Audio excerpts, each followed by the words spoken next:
बिल्कुल हमारे normal screen के ऊपर। एंड दोस्तों यहाँ पे हम लोग बात करने वाले हैं एक ही कंपनी के बारे में।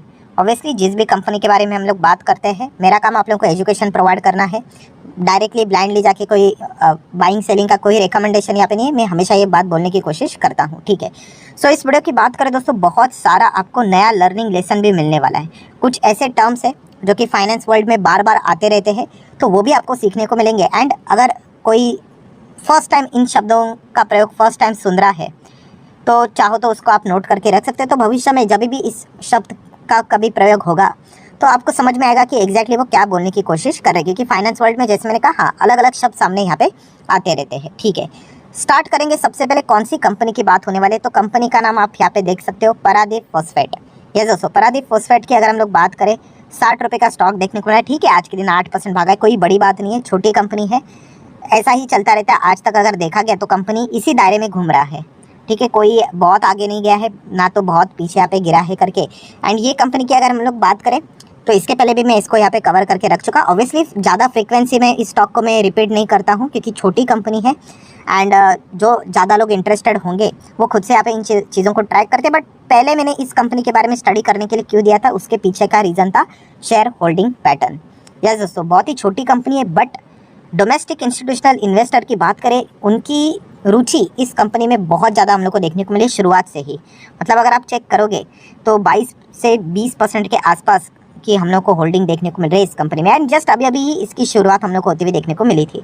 सो डीआईएस की अगर हम लोग बात करें तो इसके पहले भी हम लोगों ने देखा था कि एसबीआई मल्टी कैप फंड ने इसमें निवेश किया था 6%, अभी भी 7% के आसपास उनकी होल्डिंग है। एलआईसी की बात करें तो उन्होंने भी 4.25% की होल्डिंग यहाँ पे रखी है। निप्पॉन लाइफ की अगर हम लोग बात करें, डीएसपी स्मॉल कैप फंड की बात करें, ठीक है।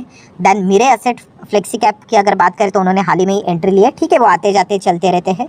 देन अगर हम लोग बात करें HDFC large and mid cap fund की बात करें, टाटा म्यूचुअल फंड की बात करें, राइट, तो इनका हम लोग को योगदान इस कंपनी में देखने को यहाँ पे मिला है। मतलब डीआईएस के रेंज में हम लोग को ये कंपनी बहुत ज़्यादा देखने को मिली है। हमेशा की तरह मैंने आपको सिखाया है कि अगर डीआईएस अगर बहुत ही ज़्यादा इंटरेस्टेड रहते एक पर्टिकुलर कंपनी में, मैं एक डीआईएस की बात नहीं कर रहा हूँ या फिर म्यूचुअल फंड की, इतने सारे बड़े म्यूचुअल फंड्स हम लोग को देखने को मिल रहे हैं उस कंपनी में, तो आप ज़रूर उसको डीपली स्टडी कर सकते हो कि कंपनी का बिजनेस मॉडल क्या है, क्या एग्जैक्टली कंपनी काम करती है, एंड क्या आपको लगता है कि ये कंपनी अच्छा काम कर पाएगी।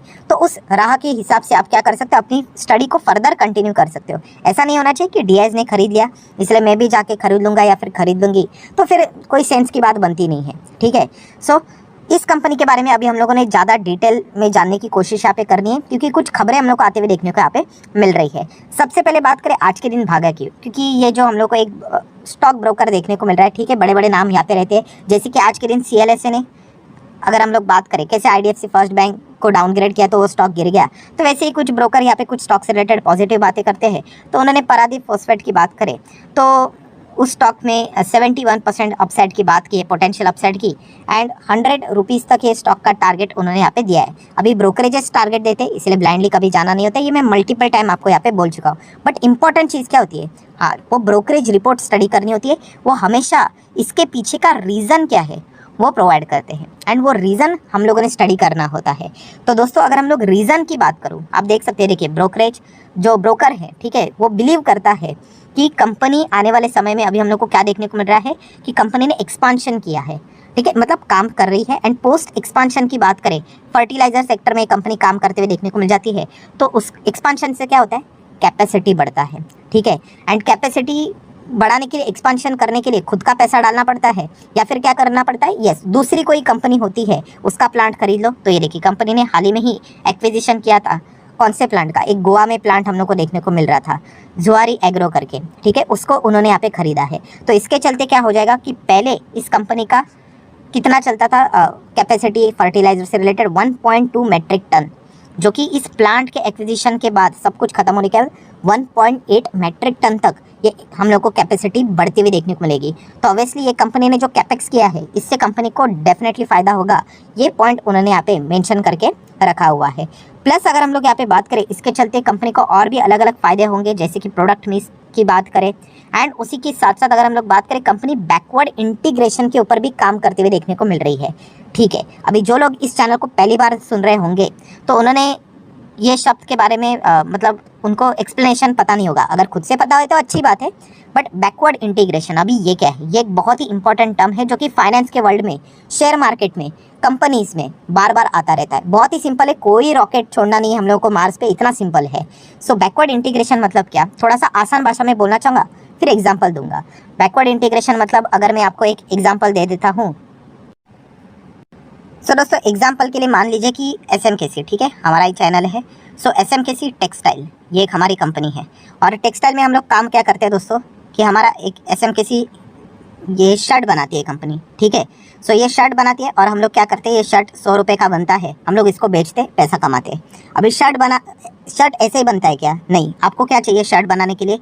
वूल चाहिए होता है। वूल मतलब अरे वो धागा रहता है ना, ऐसा वुलन की अगर हम लोग बात करें, एक सेकंड में थोड़ा पीछे जाता हूँ। ये देखिए, ये जो पता है आपको, हम लोग क्या करते हैं, टेक्सटाइल कंपनियाँ, हाँ, ये वूल खरीदती है और इसको क्या करती है, हाँ, मशीन्स के थ्रू प्रोसेस करके यहाँ पे अल्टीमेटली क्या करते हैं, यस, शर्ट्स बनाते हैं, ठीक है। तो यही हमारा बिजनेस यहाँ पे देखने को मिल रहा है। सो हमारा बिजनेस क्या है दोस्तों, कि शर्ट बनाकर यहाँ पे बेचने का, ठीक है। सो यहाँ पे होता क्या है दोस्तों, कि ये जो वूल वाली कंपनी थी, ठीक है, तो ये हम लोगों को 80 रुपये में ये वूल बेचती है। एंड अगर हम लोग शर्ट की बात करें तो इससे सब हम काम करते हैं और इसको 100 रुपये में रेडी करके फिनिश कर लिया हम लोगों ने इसको, हम इसको क्या करते हैं, रिटेलर्स को यहाँ पे मार्केट में भेज देते हैं कि इसको बेचो करके।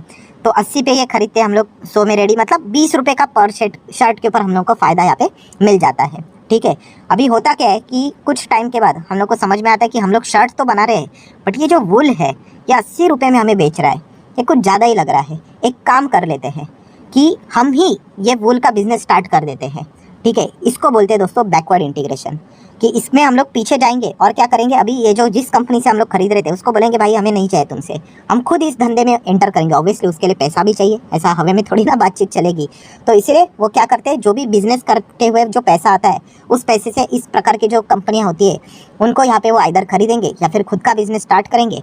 एंड अल्टीमेटली अगर उनका वूल आ गया यहाँ पे, मान लीजिए ये जो वूल था, ठीक है, वो सब कुछ अगर पकड़ कर आप मान लीजिए कि कितने में होता है, 60 में अगर हो जाता था, तो अभी ये जो शर्ट अभी रेडी होता है उसको आप 100 में बेचते हैं, तो पहले कितने का मुनाफा होता था, 20 का होता था, क्योंकि आपको ये 80 पे पड़ता था, अभी 80 पे नहीं, आप 60 में रेडी कर रहे हो, तो अल्टीमेटली आपको कितना का मुनाफा हो रहा है यहाँ पे, 160 का डिफरेंस 40। तो इसीलिए दोस्तों इसी को बोला जाता है बैकवर्ड इंटीग्रेशन। सो इसको मैं थोड़ा सा टेक्निकली अगर बोल दूँ तो आप ऐसा समझ सकते हो कि रॉ मटेरियल होता है, मैन्युफैक्चरर होता है, हम लोग मैन्युफैक्चर करके क्या करते हैं, एंड कंज्यूमर को यहाँ पे बेच देते हैं, ठीक है। यही तो एग्जांपल था। तो अभी बैकवर्ड इंटीग्रेशन करेंगे। बैकवर्ड इंटीग्रेशन मतलब यही रॉ मटेरियल जो सप्लायर था हम लोगों का, जो वूल हम लोगों को बेचता था, उसको बोलेंगे भाई तू मत बेच हमें, हम खुद ही हमारा प्लांट यहाँ पे लगा लेंगे। तो देखिए सीधा मैन्युफैक्चरर ही यहाँ पे रह गया, खुद ही वूल बनाएंगे, खुद ही शर्ट बनाएंगे और डायरेक्टली एंड कंज्यूमर को यहाँ पे बेच देंगे। चलो 100 पे नहीं, 95 पे बेच देंगे, 5% डिस्काउंट भी, बहुत सारे कस्टमर भी आएंगे और अल्टीमेटली हम लोगों को भी यहाँ पे फ़ायदा होगा। तो इससे क्या होता है दोस्तों, बिजनेस अच्छा चलता है। और यही चीज़ यहाँ पे क्या हो रहा है, PP मतलब पारादीप फॉस्फेट भी ये काम करते हुए देखने को मिल रहा है। बैकवर्ड इंटीग्रेशन की बात करें तो एक बहुत ही अच्छी चीज़ यहाँ पे मानी जाती है। और ये सब कुछ करने के बाद क्या होगा, ऑब्वियसली कंपनी का परफॉर्मेंस बढ़ेगा, जो वॉल्यूम ग्रोथ होगा वो हम लोग को बढ़ते हुए देखने को मिलेगा। देन अगर हम लोग कंपनी के ऑब्वियसली जो भी उन्होंने एस्टिमेट्स बताए हैं कि अर्निंग्स कितनी होगी, ग्रोथ कितनी होगी, तो लगभग 30% के आसपास के प्रॉफिट्स देखने को मिल सकते हैं। देन उसी के साथ साथ अगर हम लोग बात करें तो कंपनी के मार्जिन सुधर जाएंगे। तो ये सारी चीज़ें यहाँ पे हम लोगों को एक्सपेक्ट करते हुए देखने को यहाँ पे मिल रहे हैं। बट इसमें पॉजिटिव वाली बात कौन सी है कि यस बैकवर्ड इंटीग्रेशन हम लोग को देखने को यहाँ पे मिल रहा है, ठीक है। ये सबसे बड़ा पॉजिटिव हम लोग को चीज़ देखने को मिल रहा है। एंड फर्टिलाइजर की अगर हम लोग बात करें तो उसमें भी अगर देखा गया तो ये कंपनी बहुत ही अच्छे लेवल पे काम करते हुए देखने को मिल जाती है। इंडिया की 2nd नंबर की कंपनी हम लोग को देखने को यहाँ पे मिल जाती है। सो ज़रूर आप चाहो तो पारादीप फॉस्फेट इस कंपनी को रडार के ऊपर रख सकते हैं। कुछ भी नहीं, अभी जस्ट इसकी शुरुआत हुई है, 2022 से इसकी जस्ट शुरुआत हुई है। बट येस ये कंपनी बहुत रिस्की है दोस्तों, जोश में नहीं आने। मैं देखता हूँ बहुत सारे रिटेल इन्वेस्टर को एक अलग ही जोश में आ जाते हैं कि बस ब्लाइंडली जाके खरीदूंगा, ऐसा नहीं, अच्छे से स्टडी करना आना चाहिए, बैलेंस शीट पढ़ना होता है। ये थोड़ी ना टाइम पास के लिए बनाई हुई चीज़ है, बैलेंस शीट पढ़ना होता है, PNL पढ़ना होता है, कंपनी का मार्केट कैप देखिए, स्मॉल कैप टाइप की कंपनी है, तो मेंटली प्रिपेयर रहना होता है कि कभी भी अगर आप कोई पैसा लगाते हो वो ईजिली क्या हो जाता है, 1/2 भी हो सकता है, 50% भी गिर सकता है। तो ये भी पॉइंट हम लोग को पता है यहाँ पे होना चाहिए। अभी तक का कंपनी के परफॉर्मेंस की बात करें एंड फर्टिलाइजर की अगर हम लोग पीयर कंपैरिजन की बात करें तो इसमें बड़ा प्लेयर कौन सा है, कोरोमंडल इंटरनेशनल। एंड वो जो ब्रोकर था वो यही बोल रहा था कि उस हिसाब से अगर देखा गया पारादीप फॉस्फेट बहुत ही चीप लेवल पे अवेलेबल है करके। तो ये उनका कहना था, इसीलिए वो बार बार यहाँ पे बात को बता रहे थे।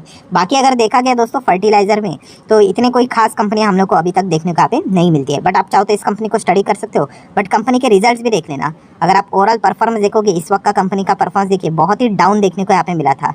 मतलब अगर मैं थोड़ा सा इसको एक लाइन में खड़ा कर दूँ तो OPM भी देखिए कंपनी का कितना फ्लक्चुएट होता है, 6%, 8%, सीधा 2%, इतना नीचे सीधा आ जाता है। इस प्रकार के फ्लक्चुएशंस रहते हैं। 50 करोड़ से सीधा 180 करोड़ एंड 180 से सीधा 10 करोड़ के आसपास। तो बहुत ही ज़्यादा रिस्की टाइप की कंपनी। ये सारे पॉइंट्स हम लोग को पता होने चाहिए। ये मैं क्यों बताता हूँ कि अगर किसी को इंटरेस्ट लगता है तो दैट्स इट, SQSA का फॉर्मूला अवेलेबल है हम लोगों के लिए। ऐसा नहीं कि ब्लाइंडली जाके पूरा पैसा ही लगा देना है करके, तो फिर क्या हो सकता है कि चल गया तो ठीक है, नहीं चल गया तो ट्रैप हो गए। तो ये प्रकार नहीं करना है। अगर आप किसी को अच्छा लगता है तो SQSA वाला जो फॉर्मूला है ना हम लोगों का, वो सबसे बड़ा गोल्डन फॉर्मूला है, ठीक है। ओवरऑल कंपनी का नेट प्रॉफिट अगर हम लोग देखेंगे तो 80, 150, 159, ठीक है, 194, 200, 300 के आसपास हम लोग को परफॉर्मेंस देखने को मिल रहा है। तो ठीक ठाक परफॉर्मेंस चल रहा है एंड शेयर होल्डिंग पैटर्न को ऑलरेडी हम लोग देख चुके हैं। बैलेंस शीट की बात करें, रिजर्व्स कितने हैं कंपनी के पास, 2600 करोड़ के रिजर्व्स है। कर्जे की बात करें तो कितना है, लॉन्ग टर्म बोरिंग 600, 625 करोड़ का कर्जा है। शॉर्ट टर्म बोरिंग 4000 के आसपास देखने को, ये तो चेंज होता रहता है, ठीक है। एंड कैश इक्विवेलेंट की बात करें तो 100 शेयर का कैश भी देखने को यहाँ पे मिल रहा है। सो कुल मिला के अगर हम लोग यहाँ पे बात करें दोस्तों तो पारादीप फॉस्फेट, इस कंपनी को आप चाहो तो जरूर स्टडी कर सकते हो। इंटरेस्टिंग कंपनी यहाँ पे जरूर है। बड़े बड़े म्यूचुअल फंड्स भी इसमें देखने को यहाँ पे मिल रहे हैं। और जो फॉर्मूला मैंने आपको बताया कि अगर किसी को वाकई में अच्छा लगता है तो SQSA का फॉर्मूला के हिसाब से आप चाहो तो इसको कंसिडर भी कर सकते हो। ये कोई रिकमेंडेशन नहीं, बट येस जरूर आप चाहो तो इसको स्टडी कर लेना।